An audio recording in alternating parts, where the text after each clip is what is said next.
Perhaps you've seen this famous photo of a UFO in front of a large thunderhead cloud. This photo shows up a lot in UFO books and online in various places. It was taken at the Mount Washington Observatory in New Hampshire in 1870. It's an amazing photo, but there's more to this story than meets the eye.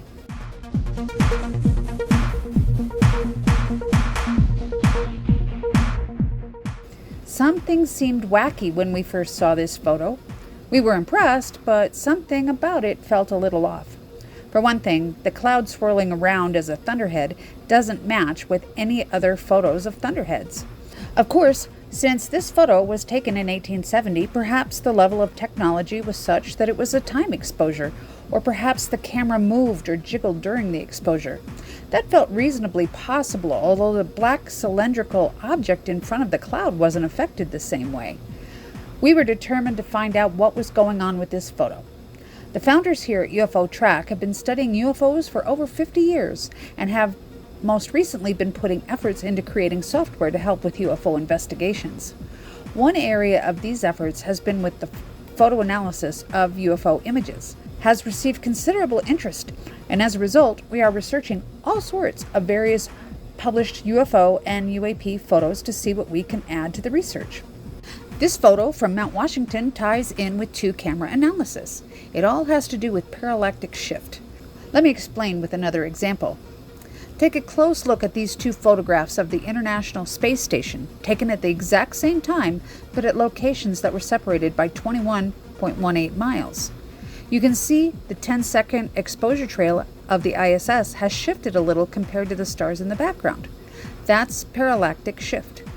The same thing that makes things close to you in your car look like they're moving faster past you than things further away. It turns out that the Mount Washington photo is actually part of a double image. In 1870, there were old-timey 3D cameras and viewers. These cameras had lenses separated by about 2.5 inches, the same as how our eyes are separated. This was so it could create 3D images that would look very similar to reality in a specialized viewer. Here's the full double image of the Mount Washington UFO, courtesy of the Library of Congress. To see the 3D effect without the handheld viewer, pause this video on this image and then cross your eyes gently until the two images of the UFO merge as one.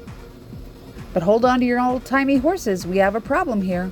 Large clouds are too far away to see any 3D effect with camera lenses that are separated by 2.5 inches. These clouds must be tiny and located just a few feet away from the camera. After researching with several experts, the best approximation for the left edge to right edge field of view in these images is 53 degrees.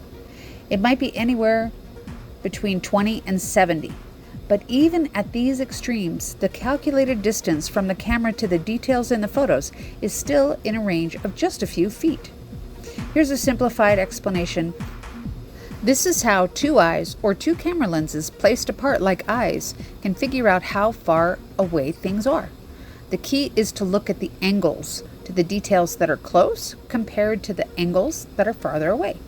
When you look at something nearby, the difference in angles between what each eye or each camera lens sees is bigger. For faraway objects, the difference in angles is smaller.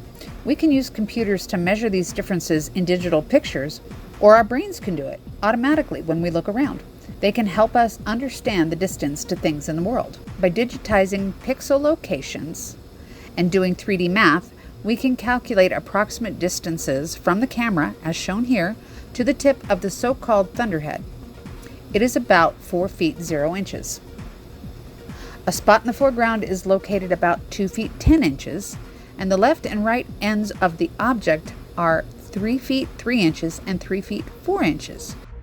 It turns out that Mount Washington has some of the most wicked weather anywhere, and the highest wind speed ever recorded by a staffed weather station in the United States was 231 miles per hour, recorded on April 12, 1934, at the Mount Washington Observatory. A phenomenon called rime ice happens often at this location, caused by humidity, and forms thick, icy frost on all surfaces in high winds. Some of this frost accumulates to a few feet in thickness, and it happens very often. So a much better theory of what this 3D photo is would be rocks and other surfaces coated with deep rime ice. The The black object is a stick or something similar sticking out of the ice. In my research, I found this log, courtesy of the Library of Congress, for all photos taken in 1870 at Mount Washington by Clough and Kimball. The names also printed at the edges of the stereoscopic image. As you can see, there are many mentions of photos of very thick frost, but no mentions of any thunderheads in the distance. The first few entries are frosting on the cake for this theory, so to speak. But here's the clincher. With just a quick internet search for Clough and Kimball photos, it yields the ultimate proof for the ice theory. Look at all these beautiful pictures of rime ice on Mount Washington. And in the third row, fifth entry, well, there she is, our photo, aptly named Frost Architecture.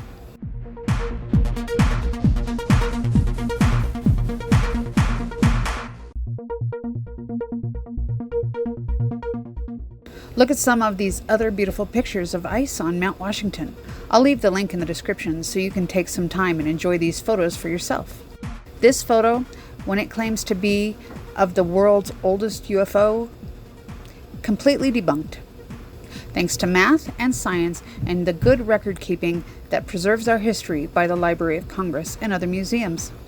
Investigations often yield a mundane result, but there are many that cannot be debunked so easily.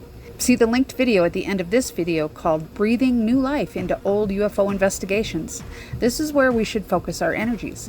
If you know of a photo of something interesting, let us know in the comments and we'll connect and we can investigate it.